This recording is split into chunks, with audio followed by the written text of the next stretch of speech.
My name is Rebecca Hayes, and I'm 32 years old. Last Monday, I came home from my office around 8 in the evening, arms full of groceries from Whole Foods, excited to finally cook my first real meal in my newly renovated kitchen. But when I turned on the lights, my stomach dropped. Every single appliance was gone. Not unplugged, not moved, completely removed. The Sub-Zero refrigerator, the Wolf range, the Miele dishwasher, all vanished, leaving nothing but empty spaces and disconnected lines. I found a note on the counter in my dad's handwriting that made my blood run cold. Before we dive into what that note said and how this nightmare unfolded, let me know where you're watching from in the comments below. If you've ever dealt with family betrayal or someone taking advantage of your kindness, hit that like button so I know I'm not alone. And subscribe because what happened next will show you exactly how I fought back and made them pay. Trust me, you'll want to see how this ends. Now, let me take you back to the beginning. I need you to understand something first.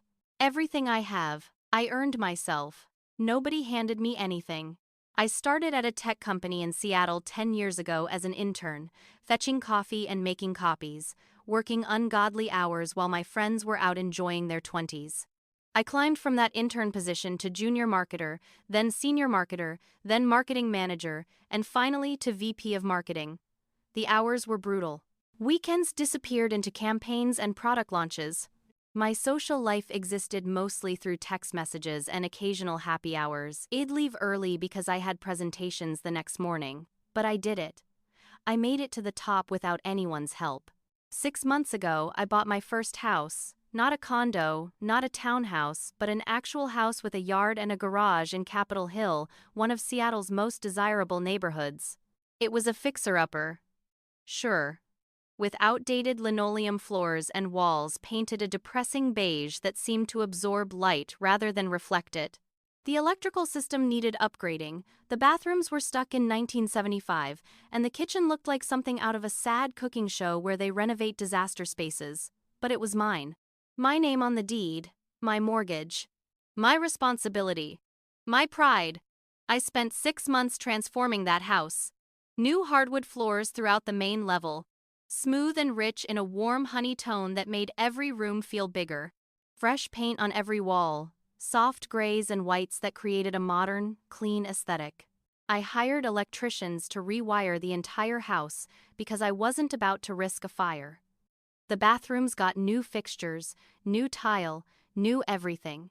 But the kitchen, that was my crown jewel, my absolute dream space where I'd finally have room to actually cook instead of ordering takeout every night because I was too exhausted to deal with my old apartment's tiny kitchenette. The appliances were my biggest investment and my proudest purchase. I saved for 2 years specifically for them, putting aside money every month, watching the account grow, resisting the temptation to splurge on vacations or designer bags or anything else. I researched extensively, reading reviews, comparing features, visiting showrooms where salespeople walked me through the benefits of convection versus conventional ovens and the difference between standard refrigeration and Sub-Zero's dual refrigeration system. I landed on the absolute best. A $7,200 Sub-Zero refrigerator with French doors and a bottom freezer. The kind that keeps vegetables crisp for weeks and has separate temperature zones so your cheese doesn't freeze and your meat stays perfectly preserved. A $6,500 Wolf dual fuel range with 6 burners and a griddle, the kind professional chefs use, with precise temperature control and an oven that heats evenly enough to bake perfect soufflés. A $2,800 Miele dishwasher so quiet you can't hear it running, with racks that adjust to fit any size dish and a sanitize cycle that kills 99.9% of bacteria. And finally, a $2,000 Bosch washer and dryer set for the laundry room, high-efficiency machines that used less water and energy while getting clothes cleaner than anything I'd ever owned. The total came to $18,500. $18,500 I saved by myself, sacrificed for, planned for. Installation happened last Thursday. I took a half day off work, which I never do, to supervise the professional installers as they carefully maneuvered each piece into place, connected water lines and gas lines, leveled everything perfectly, and tested each appliance to make sure it worked flawlessly. I stood in my kitchen afterward, nearly crying with happiness, running my hands over the smooth stainless steel surfaces, opening and closing the refrigerator doors just to hear the satisfying magnetic seal, turning the Wolf's knobs to hear the whoosh of the gas igniting. This was it. I'd made it. I was successful, independent, and proud. I took about 50 photos from every angle, the late afternoon sunlight streaming through my kitchen window and making everything gleam. I sent them to my best friend Mallory, who works with me at the tech company, and she responded with about 20 flame emojis and a text that said, "You are living the dream." I made plans to host my first real dinner party that coming weekend, nothing fancy, just Mallory and a few other friends, where I'd actually cook instead of ordering catering, where I'd show off my beautiful new kitchen and feel like a real adult with a real home. But I need to give you context about my family because that's where this story gets complicated. My dad, Richard Hayes, is 68 years old. My mom passed away 3 years ago from pancreatic cancer, a brutal 6-month decline that destroyed all of us but especially my dad. They'd been married for 40 years. After she died, he became a different person, more withdrawn, more bitter, but also weirdly more protective of my younger brother Tyler. Tyler is 28, 4 years younger than me, and he's the golden child, the baby, the one who could never do wrong in my parents' eyes even when he absolutely was doing wrong. Tyler's life, to put it bluntly, is a mess. He's unemployed and has been for most of the past 3 years, bouncing between part-time gigs that never last more than a few months because he either quits or gets fired for not showing up. He lives with my dad, sleeping in his childhood bedroom, playing video games most of the day, occasionally applying for jobs but never with any real effort or follow-through. My dad enables this completely, never pushing him to do better, never setting boundaries or expectations, just letting Tyler coast through life while the rest of us work ourselves to exhaustion. My mom used to at least try to encourage Tyler to be independent, to push him a little, but with her gone, Dad's given up entirely. Tyler is his project now, his second chance, his do-over child that he's determined to fix or save or whatever delusional mission he's on. My relationship with my dad has always been strained, especially since Mom died. Has never been particularly warm toward me, never celebrated my achievements the way he celebrated Tyler's most basic accomplishments. When I got promoted to VP, Dad's response was, "That's nice, honey," then immediately pivoted to worrying about whether Tyler's latest job interview went well, which it hadn't because Tyler showed up 20 minutes late. But I kept trying. I visited monthly, bringing groceries or taking Dad out to lunch, listening to him talk about Tyler's struggles and potential, biting my tongue when he made excuses for my brother's failures. I sent money when Dad said he needed it. Last year, he told me he needed $15,000 for heart surgery, something about a valve replacement that his insurance wouldn't fully cover. It just bought my house and was tight on cash, but I gave it to him anyway because he's my dad and you help family. I put off my renovations for 6 months to recover financially from that gift. That context matters. Remember that $15,000 I gave him. Remember how hard I worked for everything I have. Remember that I've always been the responsible one, the reliable one, the daughter who showed up and helped and sacrificed. Because what happened next showed me that none of that mattered to my dad at all. That Monday started like any other. Morning meetings, client presentations, the usual chaos of working in tech marketing where every product launch feels like life or death and every deadline is yesterday. I left the office around 6:30 in the evening after a particularly long meeting about our upcoming product release, my brain fried from 2 hours of debating marketing angles and target demographics. Traffic on Interstate 5 was its usual nightmare, brake lights stretching ahead for miles, everyone trying to get home after another exhausting day. I stopped at Whole Foods on the way, grabbing ingredients for a stir-fry I planned to make on my beautiful new Wolf range, picking up fresh vegetables and a nice piece of salmon, letting myself imagine the satisfying sizzle of cooking on professional-grade equipment. I pulled into my driveway around 8 o'clock, arms loaded with grocery bags, my purse slipping off my shoulder, keys dangling from my fingers as I fumbled with the front door lock. The house was dark. I'd forgotten to leave lights on that morning in my rush to get to work. I shouldered the door open, reached around the corner to flip the light switch, and stepped inside, kicking the door closed behind me with my foot. I headed straight for the kitchen, arms aching from the weight of the bags, ready to unload everything and finally relax. The moment I stepped into the kitchen and turned on the overhead light, everything felt wrong. The space felt different, emptier, like the air pressure had changed. I looked around, my brain taking a second to process what my eyes were seeing. The refrigerator was gone, not just unplugged or moved aside, completely absent. Where my beautiful Sub-Zero had stood just that morning, there was nothing but an empty space and a disconnected water line capped off with a red plastic cap. My stomach lurched. I dropped the grocery bags on the floor, barely noticing as an apple rolled away and the salmon package tilted sideways. I spun around. The wolf range, gone. The gas line was capped, professionally done, like someone knew what they were doing. The Miele dishwasher, ripped out, leaving an empty cavity under the counter with the water connections dangling uselessly. I ran to the laundry room. The Bosch washer and dryer, vanished. Just empty spaces where $18,500 of appliances had been installed 4 days ago. My heart pounded so hard I could hear it in my ears. This couldn't be happening. This had to be a nightmare. My first thought was burglary, but that didn't make sense. The front door hadn't been forced. The alarm system it installed showed no breaches, no alerts sent to my phone. Nothing else in the house appeared touched. The TV was still mounted on the living room wall. My laptop sat on the coffee table where I'd left it that morning. My jewelry box upstairs, untouched, just the appliances. Only the appliances. I walked back to the kitchen, my legs shaky, and that's when I saw it. A piece of paper on the counter, folded once, sitting exactly where my kettle usually lived. I picked it up with trembling hands and unfolded it. My dad's handwriting, the same messy scrawl head always had, slightly slanted to the right. Borrowed your appliances for Tyler. He needs them more. We'll explain later. Dad. Borrowed. He wrote borrowed like this was a cup of sugar or a ladder for the weekend. $18,500 worth of property, removed from my home without permission, and he called it borrowing. The rage that flooded through me was unlike anything I'd ever felt. Hot and cold at the same time, making my hands shake and my vision narrow. I grabbed my phone and called him immediately, not even thinking, just needing to hear him explain this insanity. He answered on the third ring, his voice casual, relaxed, like he'd just been watching television. Hey, sweetheart, what's up? The normalcy of his tone made me want to scream.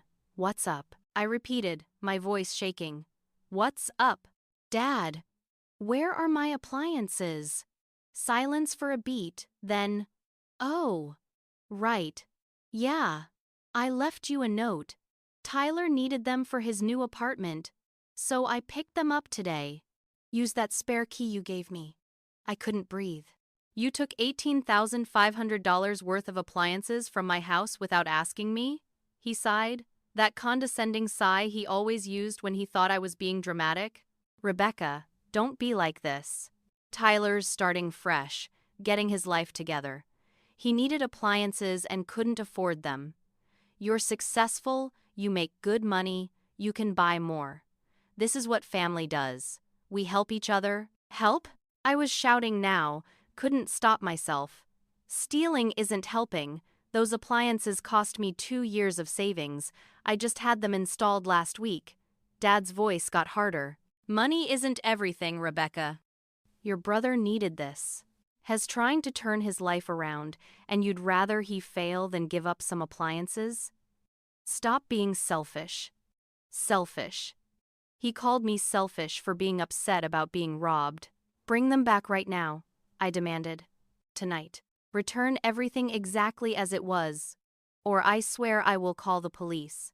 Already installed at Tyler's place, Dad said, his tone flat, unbothered. The guys helped me set everything up. Has so happy, Rebecca. You should have seen his face.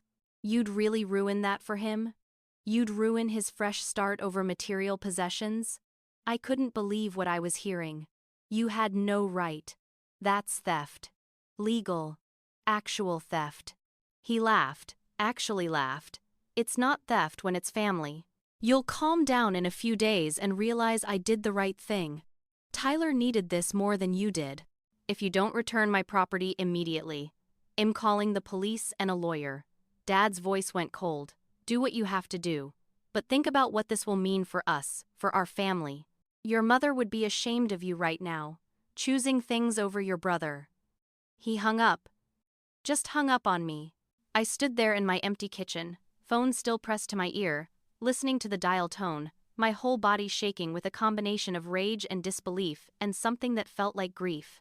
My father had just stolen from me, justified it, refused to make it right, and then weaponized my dead mother's memory against me.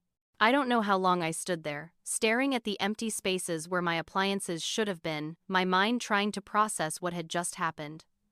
Eventually, my phone buzzed with a text from Mallory. "How's the new kitchen working out?"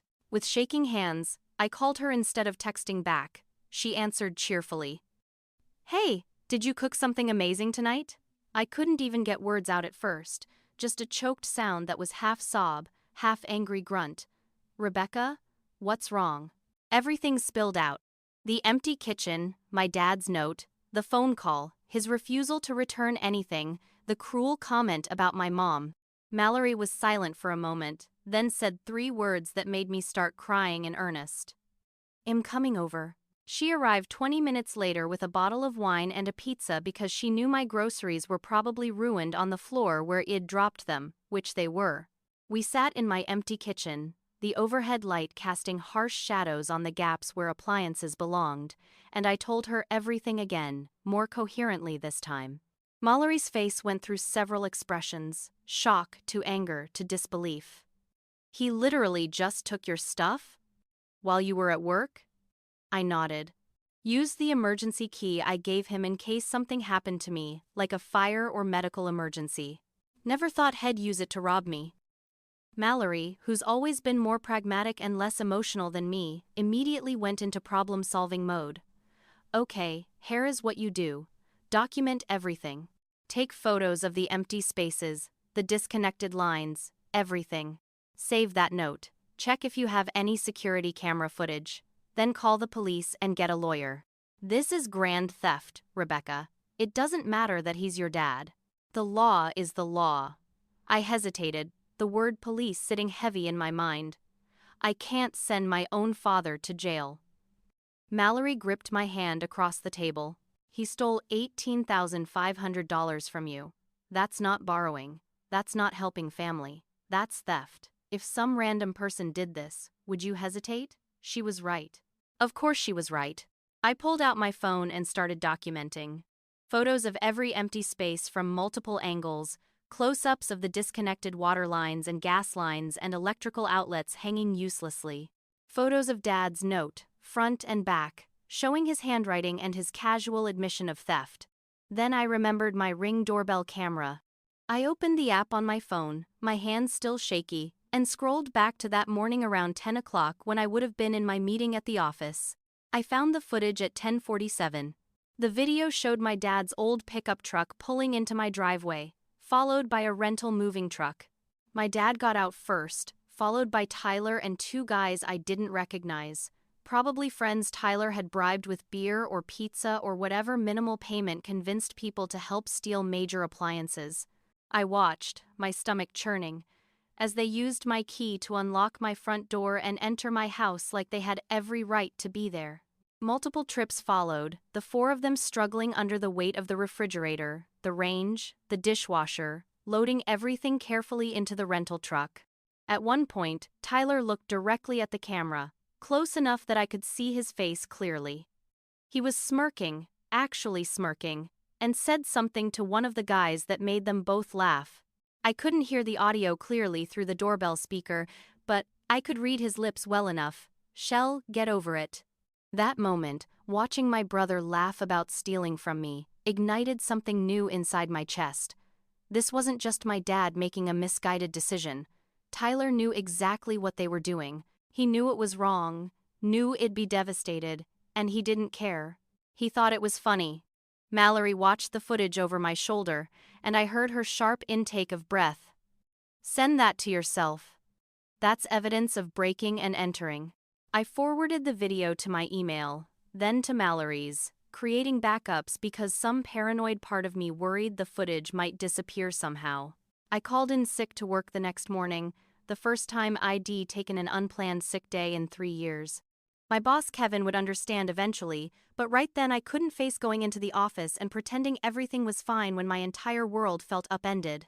Instead, I got in my car and drove to my dad's house in Tacoma, about 45 minutes south of Seattle, through morning traffic that gave me way too much time to rehearse the confrontation in my head, building up my anger until I felt like I might explode the moment I saw him. Dad's house, the house I grew up in, looked exactly the same as always. Small ranch-style home with faded blue siding and a lawn that needed mowing. My mom used to keep flower beds along the front, bursts of color that made the house look cheerful, but those had died after she passed and Dad never replanted them. I parked on the street and marched up to the front door, not bothering to knock, just using my old key that ID had since high school. "Dad!" I shouted the moment I stepped inside. He was in the kitchen, eating cereal at the table, still in his bathrobe even though it was almost 9 in the morning. He looked up, annoyed. "Rebecca, what are you doing here? What am I doing here? You stole from me and you're asking what I'm doing here?"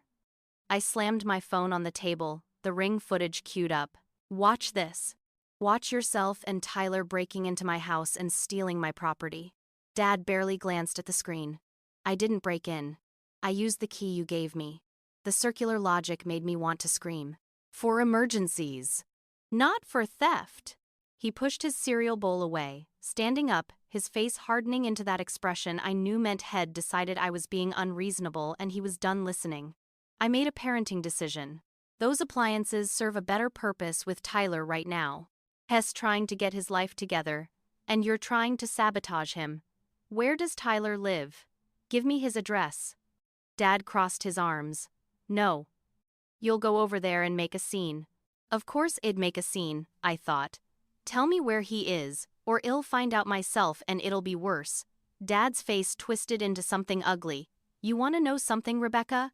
I co-signed Tyler's apartment lease last month. Paid his first month's rent, $2,400. Gave him $3,000 for furniture. You know where I got that money?" My blood went cold. I knew exactly where this was going. "From the $15,000 you gave me last year." The world tilted sideways. "You told me you needed that for heart surgery." Dad shrugged. Actually shrugged like this was no big deal. "I needed it.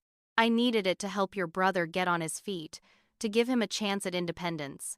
That was more important than a medical procedure I could put off. I couldn't breathe, couldn't think." The $15,000 I'd given him.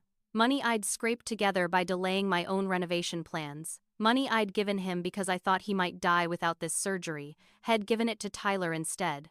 Had lied to me, looked me in the eye and lied, manipulated me into funding Tyler's lifestyle while I struggled.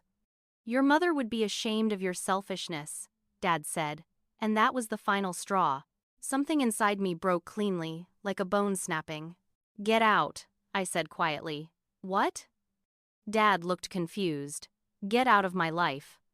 Return my appliances, return my $15,000, or I'm done with you.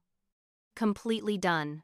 I walked out, not waiting for his response, got in my car and drove home with tears streaming down my face, not from sadness but from pure rage. I'd been betrayed twice over, and the worst part was realizing this was probably not the first time, just the most obvious time. That evening, still raw from the confrontation with my dad, I tried to distract myself with work emails, responding to messages I'd ignored all day while dealing with the family crisis. My phone buzzed with an Instagram notification and I almost ignored it, but something made me check. Tyler had tagged me in a post. My stomach dropped even before I opened the app because I knew, somehow I just knew, that whatever had posted was going to make everything worse. The post was a carousel of photos, 6 images total, showing Tyler's new apartment. The place looked decent, actually, a modern one-bedroom with an open floor plan and big windows letting in natural light. But that wasn't what made my vision go red. Every single photo prominently featured my stolen appliances. The first image showed Tyler standing in front of my Sub-Zero refrigerator, arms spread wide, huge grin on his face. The second was a close-up of my wolf range with a pot on the burner, steam rising artistically. The third showed the Miele dishwasher with its door open, displaying the sophisticated rack system. The fourth and fifth were wider shots of the kitchen, showing how everything looked installed and settled, like they belonged there. The sixth was Tyler holding a beer, leaning against my refrigerator with a thumbs up. The caption made me see red. Finally adulting. Check out my sick kitchen setup. So grateful for family support. New chapter, new beginnings, new me. Dad came through when I needed it most. Sometimes you just need people who believe in you. Feeling blessed. Hashtag new apartment. Hashtag blessed. Hashtag fresh start. Hashtag family is everything. Hashtag kitchen goals. The post had been up for 3 hours and already had 74 likes and 23 comments. I scrolled through them, each one twisting the knife deeper. His friends commenting, "Dude, those appliances are sick. You're living large. And bro, that's a professional grade stove? You must be making bank. And when's the housewarming party?" Tyler responded to each comment, playing the humble, grateful guy. Just got lucky with timing and family help, and Dad's the real MVP. And gotta thank the people who support you when you're trying to improve yourself. The performance was sickening. Watching him paint himself as the deserving recipient of generous family support rather than the thief he actually was. Not a single comment mentioned that these weren't his appliances, that he hadn't earned them, that someone else had paid for them with 2 years of savings and had simply taken them. My hands shaking with rage, I typed a comment. "Those are my appliances that Dad stole from my house while I was at work. None of this belongs to you." I hit post and watched it appear under the photos. For maybe 30 seconds, my comment sat there, visible proof of the truth. Then it disappeared. Deleted. I refreshed the page. Nothing. I tried commenting again. "Tyler took these from my house without permission. This is stolen property." Posted. 10 seconds later, deleted again. Then a notification popped up. "Tyler Hayes has blocked you." I sat there staring at my phone, blocked by my own brother, unable to tell anyone on his social media the truth about where those appliances came from. Head preemptively silenced me, made sure his version of the story was the only one visible to his friends and followers. But id screenshotted everything before he blocked me, capturing the post, the comments, his responses, creating a record of his bragging about stolen property. Mallory had taught me well about documentation.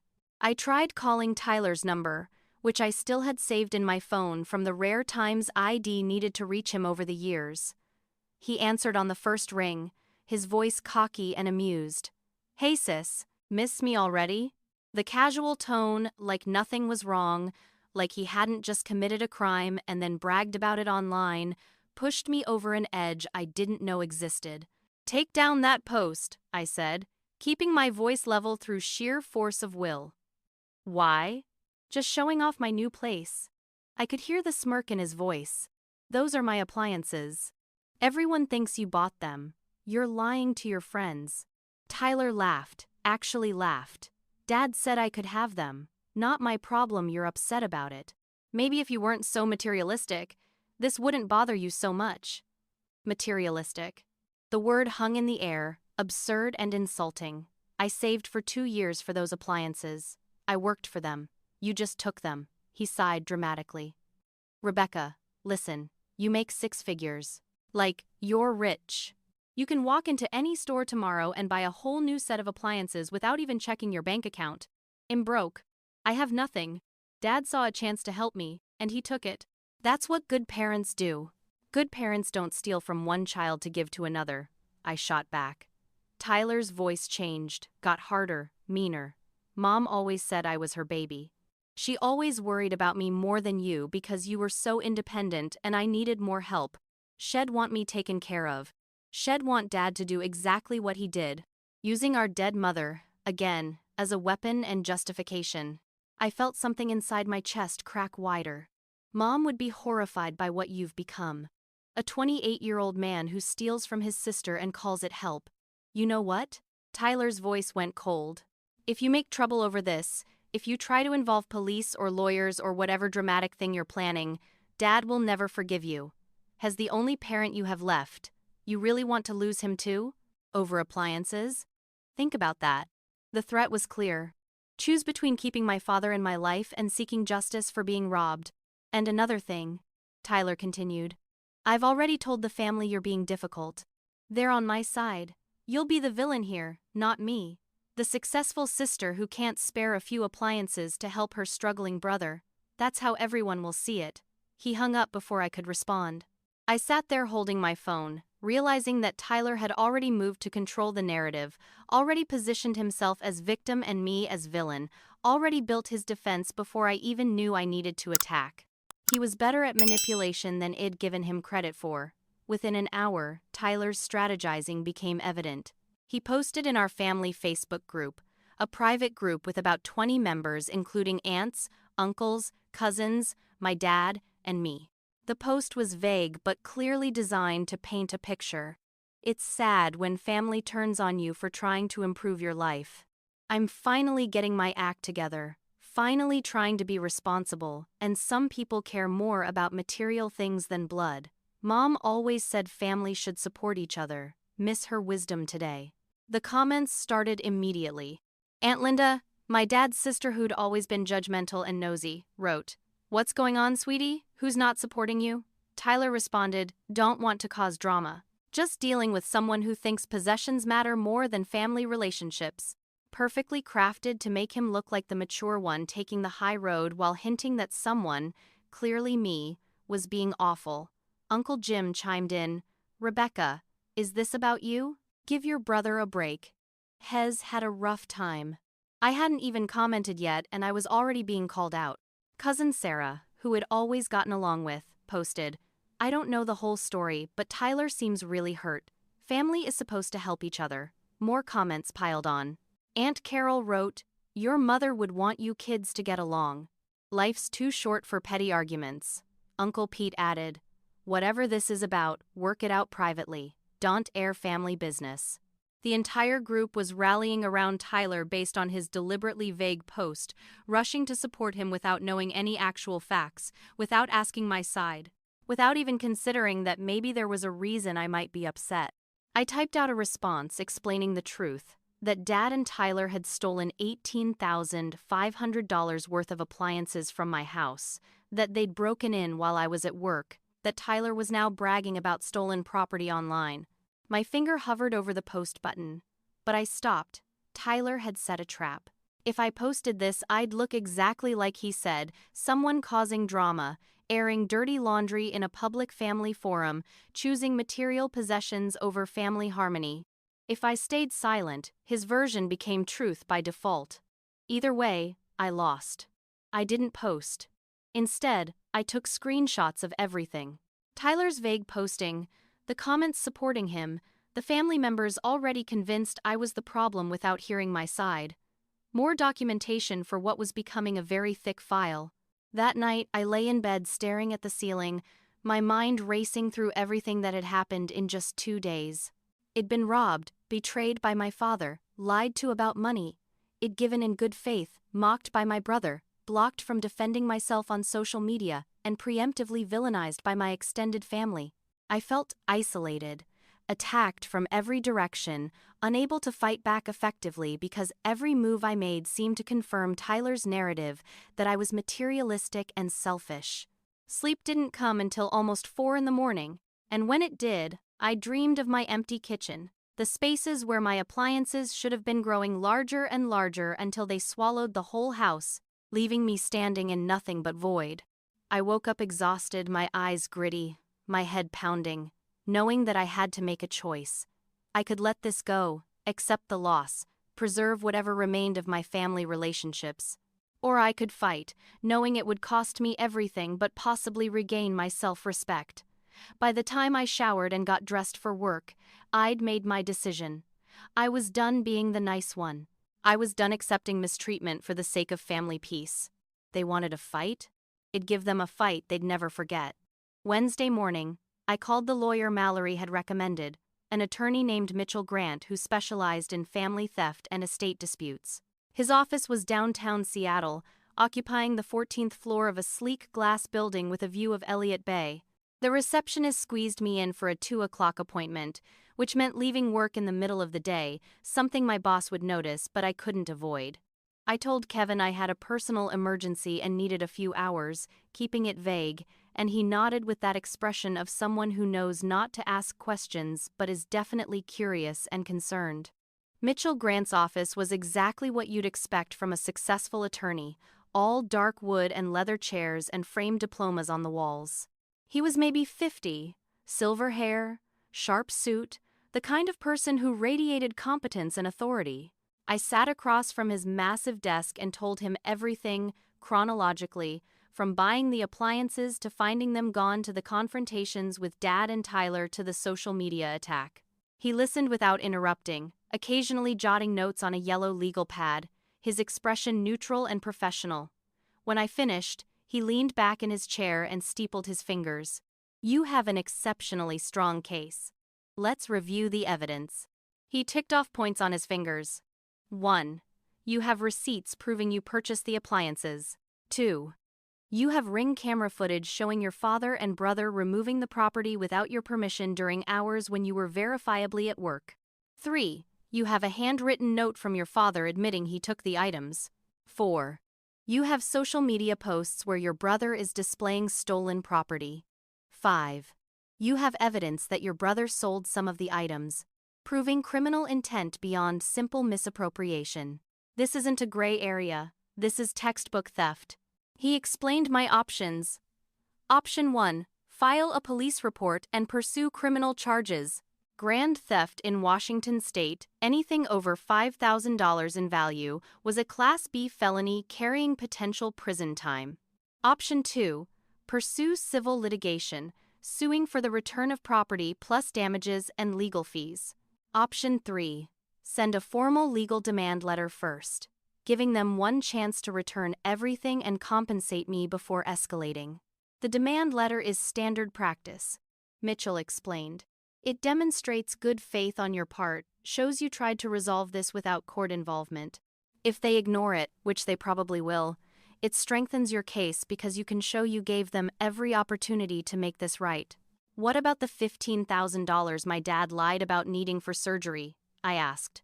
Mitchell's expression darkened. That's fraud. Obtaining money under false pretenses. Technically prosecutable, but harder to prove without documentation of what he specifically told you the money was for. Do you have any written communication where he requested money for medical expenses? I pulled up texts from last year, found the message thread where Dad had asked for help with his heart surgery, describing the procedure he supposedly needed, thanking me for my generosity. This helps, Mitchell said, photographing the screen with his phone. Everything helps. We discussed costs. $5,000 retainer for his services, potentially more depending on how complicated this got and whether it went to trial. I didn't hesitate. $5,000 to recover $18,500 and prove a point about boundaries and consequences? Worth it. I signed the engagement letter, wrote a check, and walked out of his office feeling something I hadn't felt in days. Power, control. I was taking action instead of just reacting. By Thursday afternoon, Mitchell had drafted and sent formal demand letters via certified mail to both my father and Tyler at their addresses. The letters laid out the facts, cited relevant laws, itemized the stolen property with values, and demanded full return of all items within 72 hours or face civil lawsuit and criminal prosecution. The language was formal, intimidating, exactly what it needed to be. I received copies by email and read them 3 times, feeling a grim satisfaction at seeing my pain translated into legal terminology that carried weight and consequences. But while my personal life exploded into legal warfare, my professional life started cracking too. Thursday morning, I had to present our quarterly marketing analysis to the executive team, a presentation I'd normally nail without breaking a sweat. But I was exhausted, distracted, my mind constantly wandering to my empty kitchen and the upcoming confrontation with my family. I fumbled data points, mixed up 2 client campaigns, and blanked completely on a question the CFO asked about our ROI on social media advertising. The room went awkward and silent until Kevin smoothly stepped in with the answer, covering for my obvious unpreparedness. After the meeting, Kevin pulled me into his office and closed the door. Okay, what's actually going on? You've been off all week. the sick day Monday, leaving early yesterday, and that presentation was not up to your standard. I broke down and told him everything. The whole humiliating story of family theft and betrayal. To his credit, Kevin listened without judgment, his expression shifting from concern to anger on my behalf. That's absolutely insane. Your own father? I'm so sorry you're dealing with this. I can handle it, I said automatically, the phrase I'd been trained to say my entire life when things got hard. Kevin shook his head. Rebecca, you're one of my best people. Your performance reviews are consistently excellent. But right now, you're drowning. Take a few days off. Use PTO. Handle this family crisis. Come back when you're ready to focus. I stiffened. The product launch is in 2 weeks. I can't abandon the team. Kevin leaned forward, his expression serious. The team can manage for a few days. What we can't manage is you burning out or making mistakes because you're trying to work through a trauma. And yes, this is trauma. Someone you trusted violated you in a profound way. I wanted to argue, but part of me knew he was right. I was barely holding it together, running on rage and caffeine and about 4 hours of sleep per night. I'm up for the senior VP promotion, I said quietly. If I take time off now, it looks weak. It looks like I can't handle pressure. Kevin's expression softened. It looks like you're human. The promotion committee knows your track record. A few days dealing with a family emergency isn't going to change 5 years of exceptional performance. But continuing to work at half capacity might. I agreed to take Thursday and Friday off, giving myself a long weekend to deal with the legal situation and try to pull myself together. Walking out of the office at noon on a Thursday felt wrong, like admitting defeat, but I also felt relief. I needed time to think, to process, to figure out my next move without worrying about client presentations and campaign deadlines. I drove home in midday traffic, the roads relatively empty, and sat in my car in my driveway for 10 minutes before I could make myself go inside and face the empty kitchen again. Friday morning, my dad called. I'd been expecting it ever since Mitchell sent those demand letters. I let it ring twice before answering, steeling myself for the confrontation. Dad was screaming before I even finished saying hello. You got a lawyer? You sent legal threats to your own father? What is wrong with you? His voice was so loud I had to hold the phone away from my ear. When he paused for breath, I spoke calmly. You stole from me. I asked you to return my property. You refused. Legal action is the logical next step. Logical? Dad's voice went even higher. I raised you. I fed you. I clothed you. I paid for your college. The same old arguments, the same emotional manipulation. You paid for part of my college, I corrected. I paid you back $10,000 5 years ago. You've been repaid for every dollar you spent on my education. Dad sputtered. Family doesn't keep score. Family doesn't nickel and dime each other. The irony of him saying this while refusing to return $18,500 worth of property was not lost on me. You literally stole $18,000 from me and gave it to Tyler. That's keeping score in the most extreme way possible. I'm 68 years old with a heart condition, Dad said, his voice shifting to that quavering tone he used when playing victim. The stress of this is going to give me a heart attack. You're going to kill your own father over appliances. The guilt manipulation was so obvious, so calculated, but I felt it working anyway, that old trained response of backing down when Dad played the health card. I pushed through it. If you're that concerned about your health, return my property and we can drop this. Dad's voice went cold again. Tyler already sold the washer and dryer for $1,500. He needed the cash. Those are gone. My stomach dropped. He sold them? My property? Dad sounded defensive. He needed money for groceries and utilities. You'd rather he starve? This was a new level of betrayal. Not only had they stolen my appliances, Tyler was now dismantling my property piece by piece and selling it for cash. The washer and dryer set that cost me $2,000 sold for $1,500 to some stranger on Craigslist or Facebook Marketplace, gone forever. That's receiving stolen property and selling stolen property. Both crimes, separate charges. I was surprised by how calm my voice sounded. You have 68 hours left on the demand letter. Return what's left, or this escalates. Your mother is rolling in her grave, Dad hissed. She raised you better than this. She taught you about family and loyalty and forgiveness. You've forgotten everything she stood for.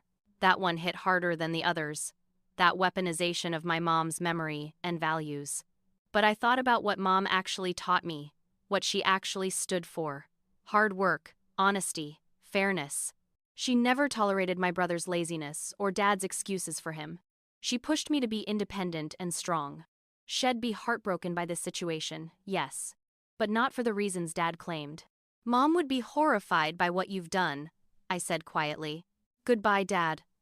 I hung up while he was still talking, my hands shaking. Friday evening, just as I was trying to process that phone call and the news that Tyler had sold part of my property, my phone rang again. Aunt Linda's name appeared on screen. I almost didn't answer, but curiosity won. Maybe she'd seen through Tyler's manipulation. Maybe she was calling to support me. I answered with cautious optimism. Hey, Aunt Linda. Her voice was warm, concerned, the tone of someone trying to be helpful. Rebecca, honey. I know there's been some tension in the family lately. Your dad and Tyler are really upset. I think we need to all sit down together and talk this through like adults. Family meeting, Sunday afternoon at my house. Can you come? Part of me wanted to refuse immediately, sensing a trap.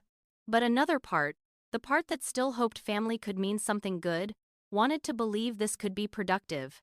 Will everyone actually listen to my side? Or is this just about pressuring me to drop the legal action? Aunt Linda made a sympathetic sound. Of course, well, listen. We just want everyone to calm down and resolve this peacefully. Family shouldn't solve problems with lawyers. 1 o'clock Sunday. Please say you'll come. Against my better judgment, I agreed. Maybe if I explained everything to the extended family, showed them the evidence, they'd understand. Maybe they'd pressure Dad and Tyler to do the right thing. Maybe this could actually help. Sunday afternoon, I dressed carefully in nice jeans and a blazer, professional but not too formal, wanting to look put together and credible. I drove to Aunt Linda's house in Bellevue, a nice suburban home with a manicured lawn and flower beds that would have made my mom jealous. Several cars were already parked in the driveway and along the street. More people than I expected. I walked up to the front door, knocked, and Aunt Linda answered with a big smile and a hug that felt forced. Everyone's in the living room. Come on in. I stepped inside and my stomach immediately sank. This wasn't a neutral mediation. This was an ambush. Dad sat in the armchair by the fireplace, arms crossed, expression thunderous. Tyler lounged on the couch, looking smug and relaxed. Aunt Linda took a seat near them. Uncle Jim stood by the window. Aunt Carol perched on the piano bench. Uncle Pete sat on a folding chair they'd brought in from the kitchen. My cousins, Sarah, Beth, and Mike, were scattered around the room. Every single one of them stared at me as I entered, and I realized immediately that they'd all been briefed, all told Tyler's version, all united in one purpose before I even opened my mouth. Thanks for coming, Aunt Linda said, gesturing to an empty folding chair in the center of the room, positioned so it'd have to face everyone. I sat slowly, feeling like I was on trial. We're here because this family is tearing itself apart over material possessions, and that's not acceptable. Material possessions. Already she was framing this Tyler's way. I opened my mouth to correct her, but Uncle Jim cut me off. Let Linda finish. I closed my mouth, jaw tight. Aunt Linda continued, Tyler is struggling. He's trying to get his life together, trying to be independent, and he needs support. Your father helped him, and now there's all this legal drama and threats. We need to resolve this before it destroys our family. Can I explain what actually happened? I asked, trying to keep my voice level. Aunt Linda nodded. Of course, but remember, we're here for solutions, not accusations. Solutions, not accusations. Meaning don't tell the truth if it makes Dad and Tyler look bad. I took a deep breath. Dad and Tyler broke into my house while I was at work and stole $18,500 worth of appliances I'd just had installed. They loaded everything into a truck and gave it to Tyler without asking my permission. When I called Dad, he refused to return anything. Tyler then bragged about the stolen property on social media and sold some of it for cash. I hired a lawyer and sent demand letters for the return of my property. That's what happened. The room was silent for maybe 3 seconds. Then Uncle Jim shook his head. That's not breaking in. Your dad had a key. It expected this argument. A key I gave him for emergencies, not for helping himself to my belongings. Aunt Carol chimed in, her voice sharp. Your father made a parenting decision. He thought Tyler needed those appliances more than you did. You're successful, you make good money, you can replace them. Why are you being so selfish? Selfish. That word again. It's not about money, I said, my voice rising despite my efforts to stay calm. It's about respect and boundaries. You don't take someone's property without asking, no matter how much money they make. Uncle Pete shook his head. Tyler is struggling. Has been having a hard time finding work, getting on his feet. Your dad was trying to help him. That's what family does. Helping is offering money or buying him appliances, I countered. Taking mine is theft.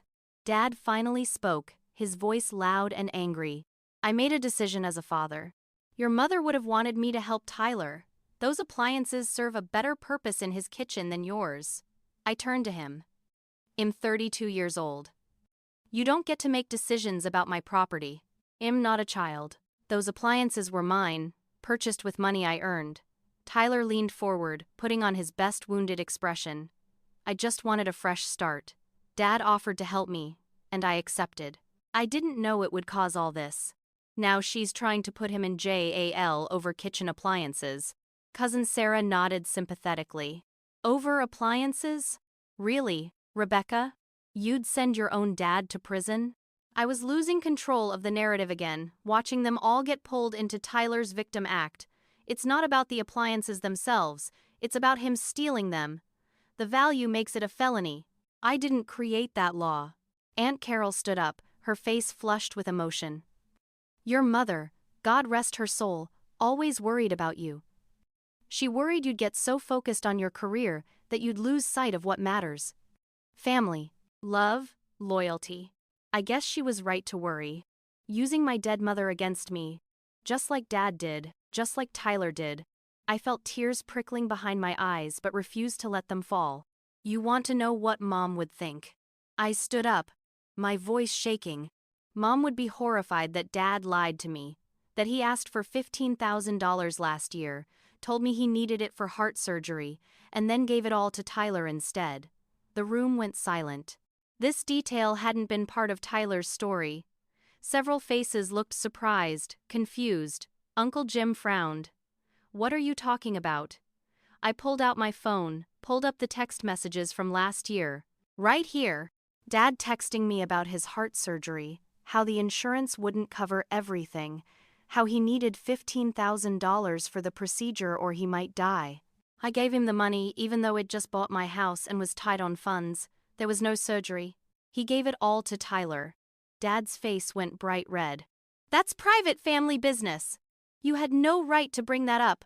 I stared at him. You made it everyone's business when you stole from me and painted me as the villain. They deserve to know you're a liar. Uncle Jim looked uncomfortable. Richard, is that true? Did you lie about needing surgery? Dad sputtered. I didn't lie. I prioritized. Tyler needed help and Rebecca didn't. I made the right choice as a father. The right choice? I was shouting now, couldn't contain it anymore. You manipulated me into giving you $15,000 under false pretenses. That's fraud. And then when that wasn't enough, you stole another $18,000 from me. And you still think you're the victim here? Aunt Linda tried to interrupt. Okay, let's everyone calm down. I spun to face her. No. You ambushed me. You brought me here under false pretenses, just like Dad did with that money. You all decided I was wrong before I even walked in the door. None of you asked for my side. None of you questioned Tyler's story. Tyler stood up, his mask slipping for just a second, showing anger underneath. Maybe we didn't ask because the answer is obvious. You have everything. Big salary, nice house, fancy career. I have nothing. Dad saw that and tried to balance things out. You're being vindictive because you can't stand that someone else got something you wanted. I stepped toward him. I worked for what I have. 80-hour weeks for 10 years. While you played video games in Dad's basement, I was building a career. You didn't earn those appliances, you stole them. Cousin Mike spoke up for the first time. Maybe you should try being a better sister instead of a better employee. That hit somewhere deep and painful. These were people I'd grown up with, people who'd been at my birthday parties and graduations, and they genuinely believed I was the problem. I looked around the room at all of them, their faces ranging from angry to uncomfortable to self-righteous, and realized there was no winning here. Tyler had poisoned this well too thoroughly. You all want to know the truth? I said quietly. I have a lawyer. I've filed a police report.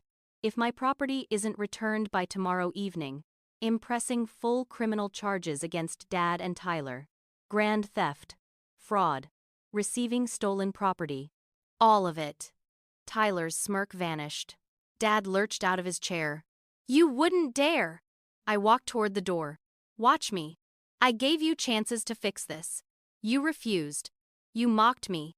You turned everyone against me. You sold my property. Tomorrow at 6 p.m., the deadline expires. Return the refrigerator, the range, and the dishwasher, or I go to the police with everything. Aunt Linda called after me.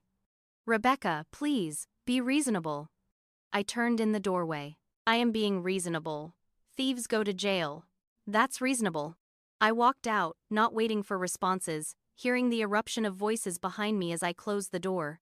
I sat in my car, hands gripping the steering wheel, shaking with adrenaline and anger and something that felt like grief. I'd just lost my entire family in one afternoon. They'd chosen Tyler's lies over my documented truth. They'd chosen comfortable fiction over uncomfortable reality. And I'd chosen self-respect over their approval. My phone buzzed with texts almost immediately. Aunt Linda. See? Cold as ice. Career ruined her. Uncle Jim, sending your father to jail. Shameful. Cousin Beth, can't believe you'd do this to family. I turned my phone off, drove home in silence, and cried in my empty kitchen for an hour, mourning not just the appliances but the family I thought I had. Monday morning, I turned my phone back on to find 37 missed calls and 62 text messages, almost all from family members ranging from angry to manipulative to threatening. I deleted them without reading past the first few words. Mitchell called around 9 a.m. to ask if the appliances had been returned. No, I told him. The deadline passed. They're not coming back voluntarily. His voice was brisk and professional. Then we proceed. I'm filing the civil lawsuit today for $25,000, the value of the appliances plus damages plus legal fees. I'm also helping you file a police report for criminal charges. The police arrived at my house around 11 a.m. 2 officers in uniform, one older male named Officer Martinez and a younger female named Officer Chen. They sat at my kitchen table, the empty spaces where appliances should be visible from where we sat, a visual reminder of the crime. I walked them through everything chronologically, showed them my receipts, the Ring doorbell footage, Dad's handwritten note, screenshots of Tyler's Instagram posts bragging about the items, text messages admitting they'd taken the appliances, and proof that Tyler had sold the washer and dryer. Officer Martinez watched the Ring footage 3 times, his expression growing grimmer each time. This is clear-cut theft, he said, making notes. The relationship doesn't matter. Taking property valued over $5,000 without permission is grand theft, a Class B felony in Washington. The fact that your brother sold some of the items shows intent to permanently deprive you of property, which strengthens the case. Officer Chen added, the note is particularly damaging. Written admission of taking the property. Most criminals aren't that helpful. She said it with dry humor, but I couldn't smile. These were my family members we were discussing as criminals. The officers said they'd need to interview my father and brother. Well, go to your father's address this afternoon. If they admit to taking the items, which seems likely given the note, we'll likely make arrests. Arrests. The word sat heavy in my chest. They'll be arrested? Taken to jail? Officer Martinez nodded. They'll be booked, fingerprinted, photographed. They can post bail typically within a few hours for non-violent felonies. But yes, they'll be arrested. After the officers left, I sat in silence, trying to process that I'd just set in motion events that would result in my father and brother being arrested. It felt simultaneously like justice and like betrayal, the right thing and the worst thing. Wednesday afternoon, my phone rang from an unknown number. I almost didn't answer, assuming it was one more family member calling to yell at me from a blocked number. But something made me pick up. "Is this Rebecca Hayes?" a woman's voice asked, tentative and nervous. "Yes, who is this?" The woman hesitated. "My name is Denise Winters. I was your father's girlfriend until a couple of weeks ago. I'm calling because I think you should know some things about what's really been going on." I sat up straighter. Dad had a girlfriend? Had never mentioned anyone. "I'm listening." Denise took a breath and started talking, the words coming fast like she'd been holding them in for too long. "I dated your dad for 8 months. He broke up with me 2 weeks ago. Right around the time he was planning to take your appliances, though I didn't know that's why until later. I'm calling because I'm angry at him. And I think you deserve to know the truth." My heart pounded. "What truth?" Denise explained everything, her voice gaining confidence as she went. "Richard talked about you constantly. About how successful you are, how you make so much money, how you don't need anything because you're so independent. He always contrasted you with Tyler, who he worried about all the time. He told me Tyler was his priority, his baby, the one who needed him. He said you owed him for raising you, that your success was because of him, and therefore you should support Tyler." My hands clenched around the phone. "He said I owe him?" Denise continued. "The heart surgery you gave him money for last year?" "There was no surgery. He never scheduled one. He told me he was going to take that money and help Tyler get an apartment, buy a car, get on his feet. He said you'd never know and wouldn't care even if you found out because you have plenty. I told him that was wrong, that lying to you was wrong, but he just brushed it off. I felt vindicated and sick at the same time. Do you have any proof of this? Any texts or messages?" Denise's voice brightened. "Yes, actually. Richard texted me a lot about his plans for Tyler. I can forward them to you. I kept everything because toward the end I was getting uncomfortable with how he talked about manipulating you. There's one text in particular, from about 3 weeks ago, where he literally says he's going to solve Tyler's appliance problem by taking yours. He wrote, 'Rebecca just installed 18 grand worth of appliances. Tyler needs them more. She'll get over it eventually. She's too nice to fight back. Too nice to fight back.' Had actually written that. Had planned this for weeks, waited for me to install everything, then deliberately stole them while I was at work, counting on me being too passive or too attached to family peace to do anything about it. The premeditation made it so much worse. "Why are you telling me this?" I asked. Denise's voice went quiet. "Because I broke up with him when I found out he actually went through with it. I couldn't be with someone who'd steal from his own daughter and then act like she was the problem for being upset. He called me a few days ago wanting to get back together, but I told him I wanted nothing to do with him unless he made this right with you. He refused. So I'm calling you. Would you be willing to give a statement to the police? Maybe testify if this goes to trial?" I held my breath waiting for her answer. "Yes," Denise said firmly. "I'll help however I can. What he did was wrong. You don't treat family like that." She gave me her email and phone number, and within an hour, she'd forwarded me a dozen text messages from my dad. Screenshots of conversations where he complained about me, bragged about his plans to help Tyler, justified taking my appliances, and most damning, the message where he explicitly stated, "Rebecca just got her new appliances installed. Tyler needs a full kitchen for his new place. I'll use her spare key next week while she's at work. She'll get over it. She's too nice to fight back." Premeditated theft. Documented in writing. Sent to a witness. I forwarded everything to Mitchell immediately. He called me 10 minutes later, practically vibrating with excitement in that way lawyers get when they receive perfect evidence. "This is incredible. This proves premeditation, intent, planning. He can't claim this was a spur-of-the-moment decision or a misunderstanding. He literally planned to commit theft and documented his plan." Denise agreeing to testify makes her an incredibly credible witness. She has no reason to lie. If anything, coming forward works against her interests because it brings her into a messy family situation. That text message, those 12 words, "She's too nice to fight back," changed something fundamental in me. My father had literally written down his assumption that it'd be too passive, too accommodating, too desperate for family approval to stand up for myself. Had counted on me rolling over and accepting abuse because that's what I'd always done.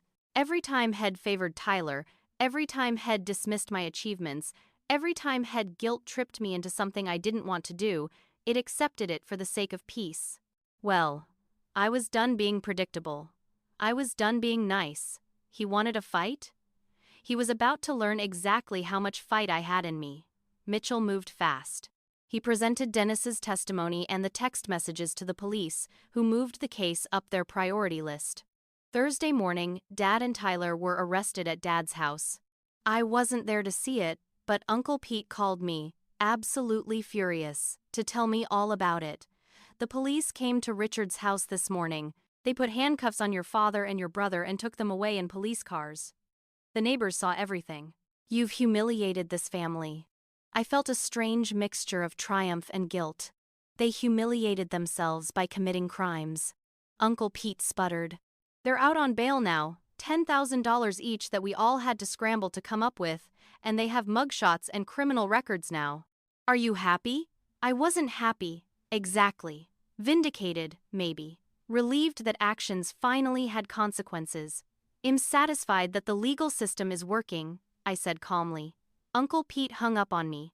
Aunt Linda called next, her voice shaking with rage. You had your own father arrested, dragged out of his home in handcuffs. How do you sleep at night? My temper, already worn thin, snapped. I sleep fine knowing I reported crimes to the police, which is what any responsible citizen does. How do you sleep knowing you supported thieves because they're related to you? She made a disgusted sound and ended the call. The family was fracturing completely now, lines drawn, sides chosen. It'd become the villain in their narrative, but I didn't care anymore. Their opinion no longer mattered to me. Friday morning, the preliminary hearing took place at King County Superior Court. I attended with Mitchell, dressed in a conservative Navy suit, wanting to look professional and credible. Dad and Tyler arrived with a public defender, a tired-looking woman in her 40s who looked like she knew her clients were guilty and was just going through the motions. The judge, a stern man in his 60s named Judge Patterson, reviewed the evidence packet Mitchell had prepared.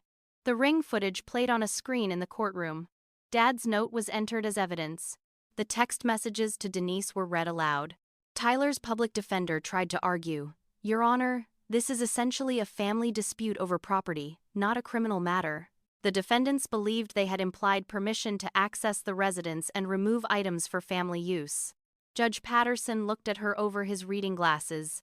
Implied permission to commit grand theft? Counselor, the evidence shows deliberate planning, breaking and entering using a key provided only for emergencies, removing property valued at over $18,000 without the owner's knowledge or consent, and subsequently selling some of that property. This is textbook theft. The fact that the perpetrators are related to the victim doesn't change the criminal nature of their actions.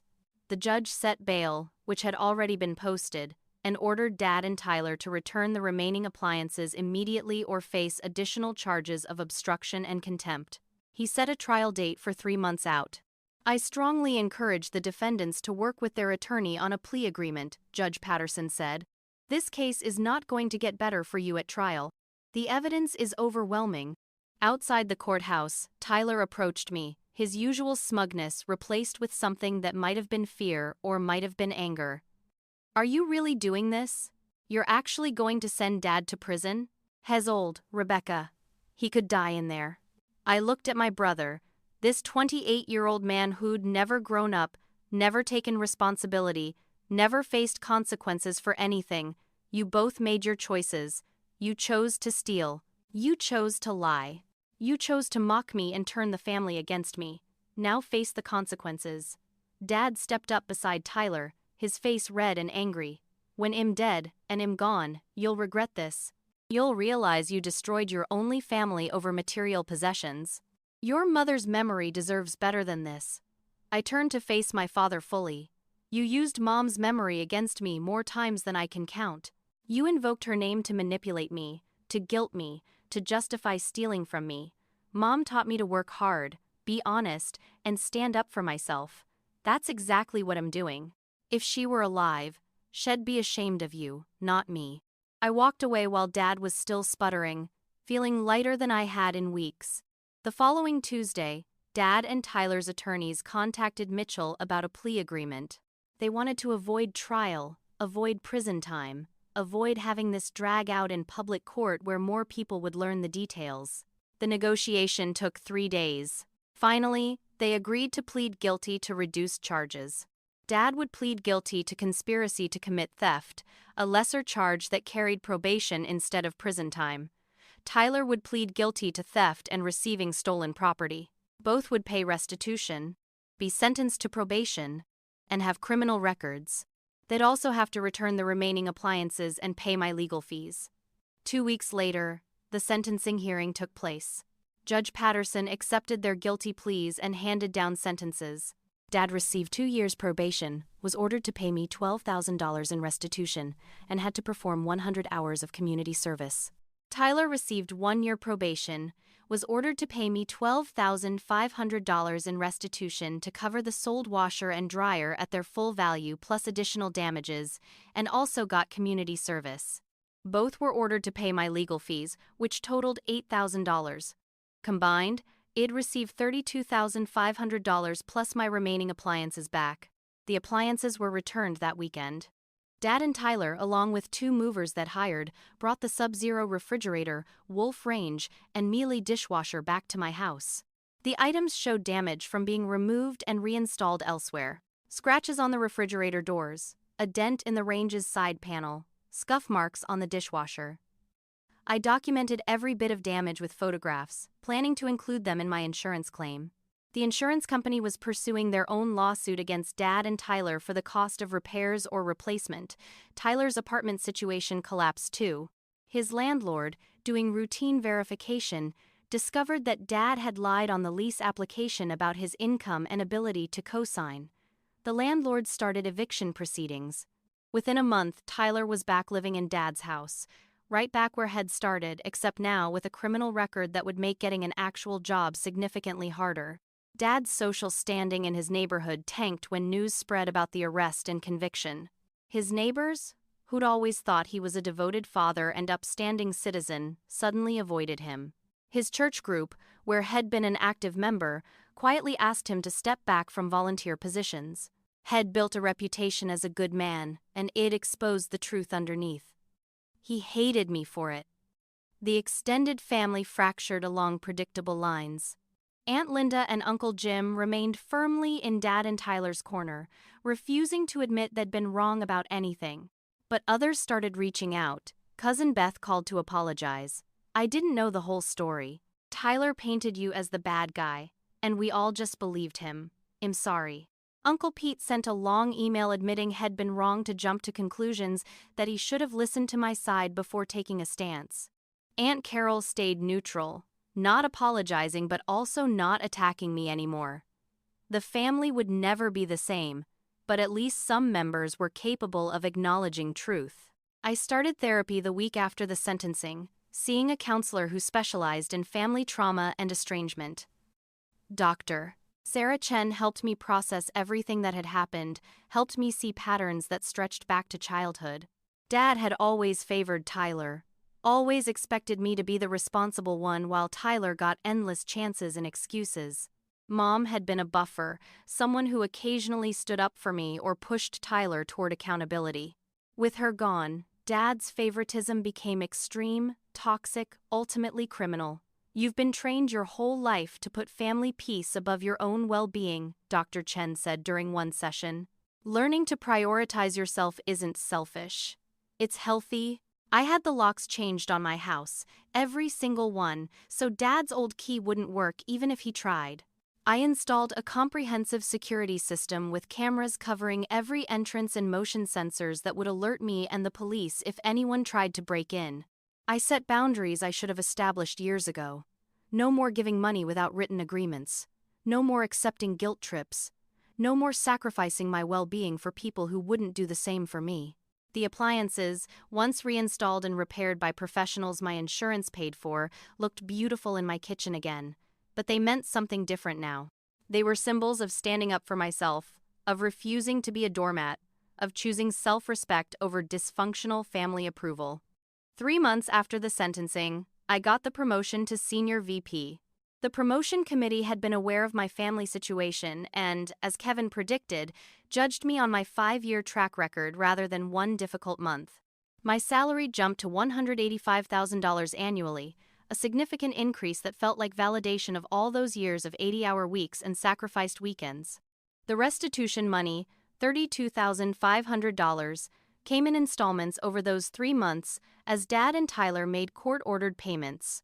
I used part of it to add a mother-in-law suite to my house, a small addition with a bedroom, bathroom, and kitchenette. Not because I planned to invite anyone to live with me, but because I wanted it on my terms, my decision, my control. I started hosting monthly dinners for actual friends, people who'd supported me through the crisis. Mallory came every month, along with other colleagues from work, neighbors I'd gotten to know, and interestingly, Denise Howe, who'd become an unlikely friend through this mess.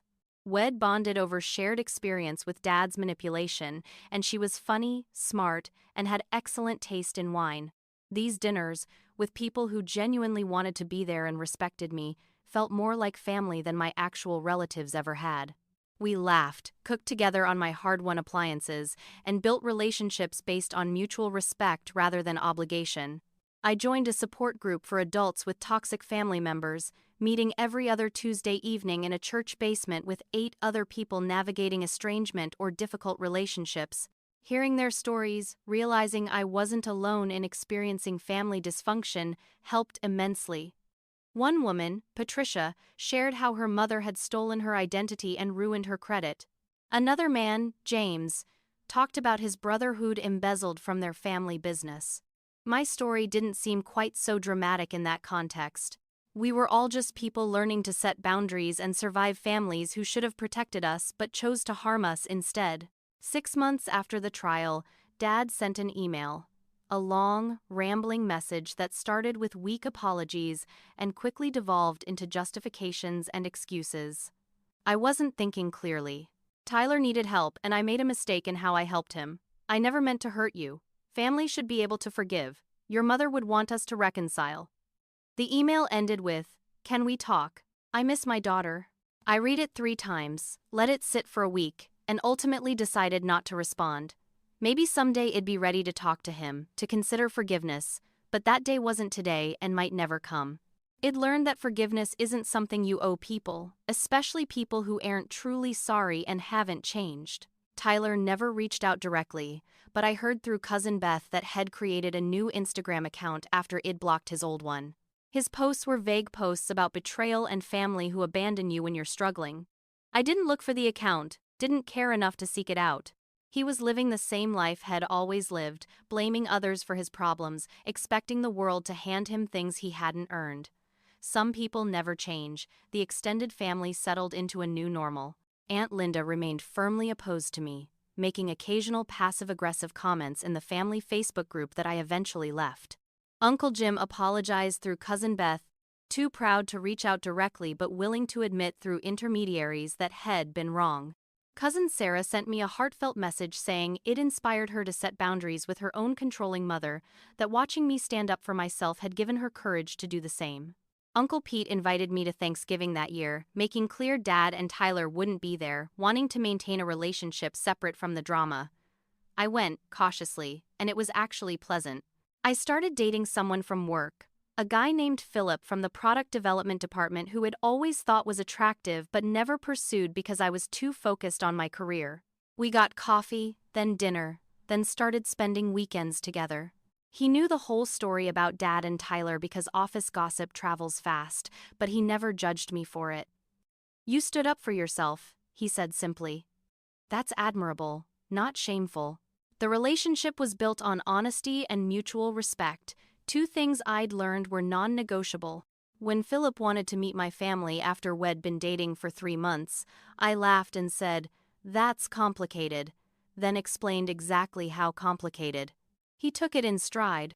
1 year after the theft, I hosted Thanksgiving at my house. The guest list included Mallory and her husband, 3 colleagues from work, Uncle Pete and his wife, cousin Beth and her kids, and Denise. We cooked an elaborate meal together in my beautiful kitchen with the appliances I'd fought for, the house filled with laughter and conversation and warmth. Before we ate, I raised my glass for a toast. To chosen family. To boundaries. To knowing your worth. To second chances and fresh starts earned, not stolen. Everyone raised their glasses, and I felt genuinely happy, surrounded by people who'd chosen to be there and whom I'd chosen in return. No invitation had gone to Dad or Tyler. Aunt Linda sent me a nasty text about excluding family from the holidays. I deleted it without responding. This was my family now. The people at this table. The ones who respected me and supported me and celebrated with me, rather than manipulating and stealing and blaming. Blood relation didn't automatically create family. Love, respect, and mutual support created family. As I sat at the head of my table, passing dishes and refilling wine glasses, I thought about that text message Dad had sent Denise a year ago. "Shay's too nice to fight back." Had been wrong. I'd fought back harder than he ever imagined possible. I'd lost most of my biological family in the process, but it gained something more valuable: self-respect, boundaries, peace. The knowledge that I could stand up for myself even when it cost me everything, even when the entire world seemed aligned against me, even when every ingrained instinct told me to back down and keep the peace. My phone buzzed during dessert. Dad's number appeared on screen. I looked at it for a long moment, considering answering, wondering what he wanted, if had actually changed or if this was another manipulation.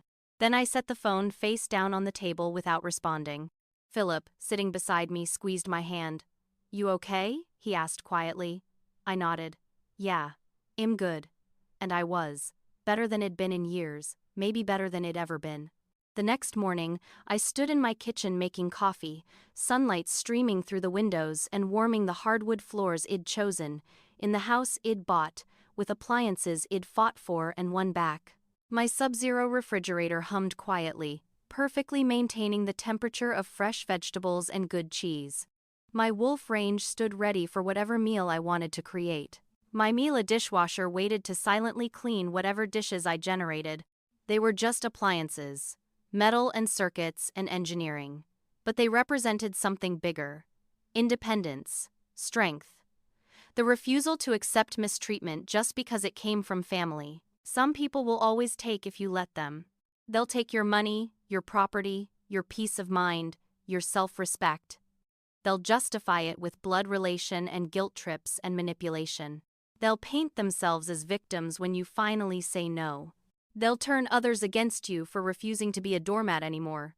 Dad taught me that lesson the hard way, but I finally learned it. I finally understood that setting boundaries wasn't cruel or selfish or cold.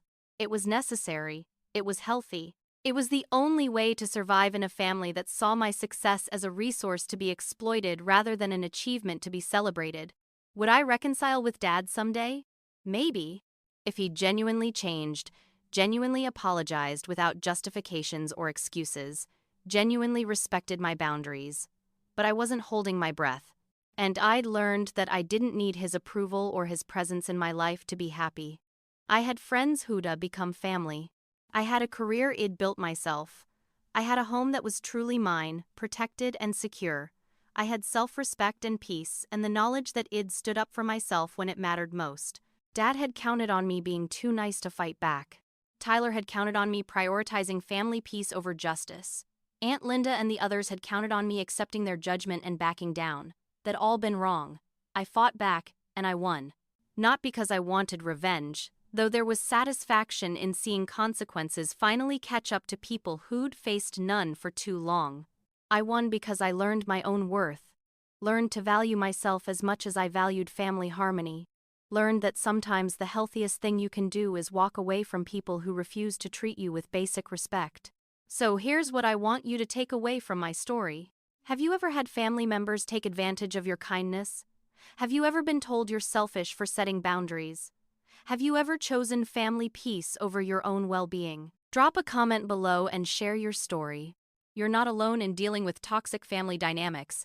Hit that like button if you believe in standing up for yourself even when it's hard. Subscribe because I'll be sharing more about my healing journey and lessons learned from this experience. And please share this video with anyone who might need to hear that it's okay to choose yourself, that blood doesn't excuse abuse, that you don't owe forgiveness to people who aren't genuinely sorry. Thank you for listening to my story. Thank you for not judging me for taking legal action against my own father and brother. Thank you for understanding that sometimes the strongest thing you can do is walk away from people who refuse to respect you. I hope my experience helps someone out there realize they deserve better, that they have the right to set boundaries, that standing up for yourself isn't selfish, even when everyone tells you it is. Here's to chosen family, to self-respect, to knowing your worth, and to living authentically even when it costs you everything. You deserve people in your life who celebrate you, not people who see you as a resource to be exploited. Remember that, protect that, fight for that.